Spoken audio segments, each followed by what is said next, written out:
Remember that it is not our differences that will divide us, but our failure to recognize, our failure to accept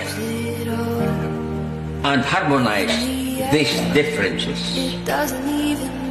As founder, a father, and a brother, it burdens my spirit to see you fighting each other, calling names, and promoting divisiveness.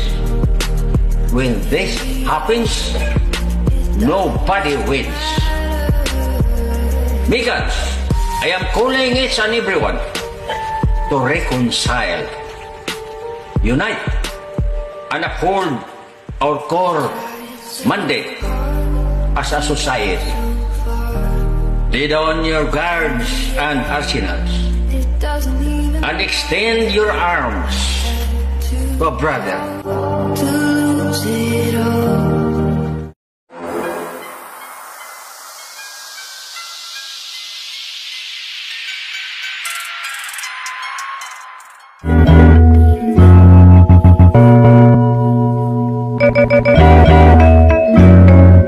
Fresh boys on the track.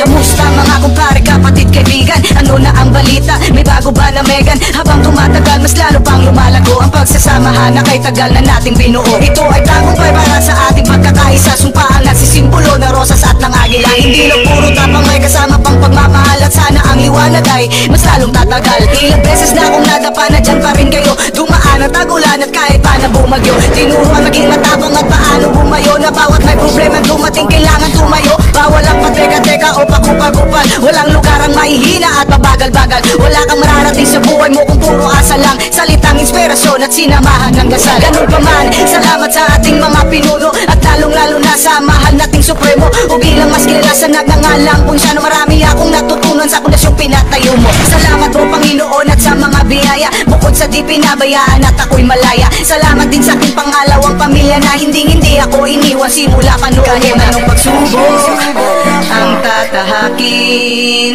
hindi susuko, lahat ay kakayanin. Kahit kapalit man ay sakit, kapalaran naman ay mapait. Kapit ng maipit, matiwala lang kapatid.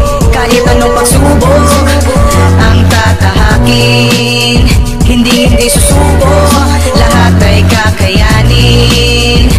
Kahit kapalit man ay sakit, kapalaran naman ay mapait. Kapit ng maipit, matiwala lang kapatid.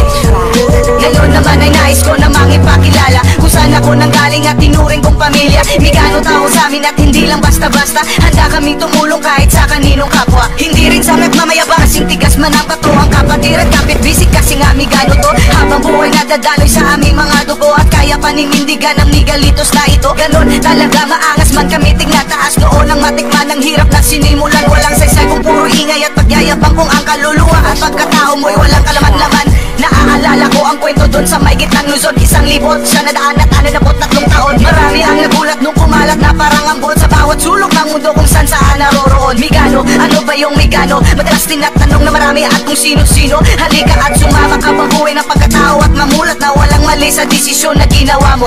May dahilan kung bakit namin to ginagawa, hindi rin sa nagpaparami lang o sa nagyayayang para tawagin ka na siga o tigas-tigasing bata. Kung yan ang iniisip mo, nagkakamali ka yata. Subukan mong sumama at upang iyong makita, pag sinabi kong Migano, baka pumalak pa ka rin yata.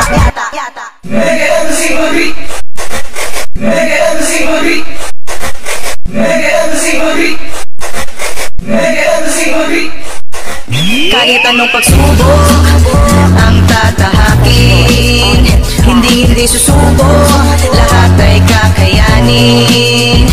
Kahit kapalit man ay sakit, kapalaran naman ay mapait. Kapit ng maipit, matiwala lang kapatid. Kahit anong pagsubok ang tatahakin, hindi susuko, lahat ay kakayanin. Kahit kapalit man ay sakit, kapalaran